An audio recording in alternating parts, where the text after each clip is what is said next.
শ্রীরামপুরে chargesheet প্রকাশে দিলীপ ঘোষ। যারা SIR করতে দিচ্ছে না তারা ভোট করতে দেবে না, তাই মানুষের সুরক্ষায় কেন্দ্রীয় বাহিনী আসছে ভোটের আগে, বললেন দিলীপ ঘোষ।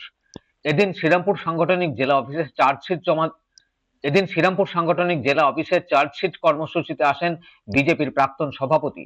তিনি বলেন, পশ্চিমবঙ্গের এই সরকার চায়নি বলে প্রায় 900 কিলোমিটার সীমানায় কোনো বেড়া ছিল না। পশ্চিমবাংলায় এই সরকার চায়নি বলে প্রায় 900 কিলোমিটার সীমা এখনো বেড়া ছিল না। মাননীয় গৃহমন্ত্রী অমিত শাহজির বিশেষ প্রয়াসে এখনো প্রায় 200 কিলোমিটার বাকি আছে, বিশেষ করে যেগুলো জল জঙ্গল নদী আছে হয়নি। এর আগে মাননীয় রাজনাথজি এবার এসেছিলেন, বারবার চিঠি লেখার পরেও কাজ হয়নি। টাকা পাঠিয়েছিলেন, রাজ্য সরকার জমি দেয়নি বলে বেড়া লাগেনি। স্বরাষ্ট্রমন্ত্রী অমিত শাহের প্রচেষ্টায় এই কাজ হয়েছে। এখনো প্রায় 200 কিলোমিটার বাকি আছে। জল জঙ্গল নদী আছে, তাই হয়নি। রাজনাথ সিং এসেছিলেন, বারবার টাকাও পাঠানো হয়েছে, তাও হয়নি। রাজ্য সরকার জমি দেয়নি।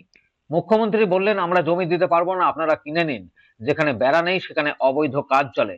আমি বহু জায়গায় গিয়ে বিএসএফ এর সঙ্গে চা খেয়ে ঘুরে দেখেছি। ওখানে জমির ওপর দিয়ে পেট্রোলিং করা সম্ভব না। যেসব জটিল জায়গা আছে সেখানে এখনো অবৈধ কাজ হয়। বিএসএফ এর পক্ষে এত ফোর্স দেওয়া সম্ভব নয়। রাজ্য পুলিশের সহযোগিতা না পেলে এগুলি পুরোপুরি বন্ধ করা সম্ভব নয়। তবুও মনে হচ্ছে খুব তাড়াতাড়ি রেজাল্ট পাবো।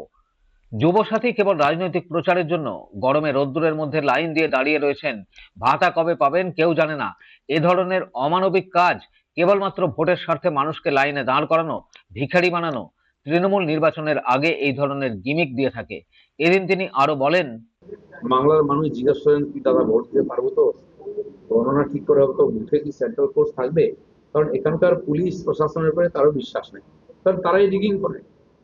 আপনারা দেখতে পাচ্ছেন এসআইআর সারা দেশে হয়ে গেল, বাংলা শেষ হচ্ছে না। কে করছে? 1.5 কোটি মানুষকে লাইনে দাঁড় করানোর জন্য নোটিশ পাঠিয়েছে কারা? মমতা ব্যানার্জির কর্মচারী। তাতে সাধারণ মানুষ ভুগছেন, যাদের কোনো কারণ ছিল না, বয়স্করাও ভুগছেন। কারণ কি, প্রায় 50-60 লক্ষ লোক যাদের এখনো ডকুমেন্ট জমা পড়েনি, ভুয়ো ভোটার, তাদেরকে ভোটার লিস্টে রাখার জন্য এই চক্রান্ত করা হচ্ছে, যাতে মাঝখানে এটা বন্ধ হয়ে যাবে ভেরিফিকেশন, তারা ঢুকে পড়ে। নির্বাচন কমিশন ঠিক করেছে যে কোনো বৈধ ভোটার বাদ যাবে না, আর অবৈধ কেউ ভোটার লিস্টে থাকবে না। সেই প্রক্রিয়া করতে গিয়ে এই সরকারের অসহযোগিতা এবং পুলিশের অসহযোগিতার জন্যই এটা লম্বা হচ্ছে। শ্রীরামপুর থেকে ব্যুরো রিপোর্ট, খবর নিউজ 6।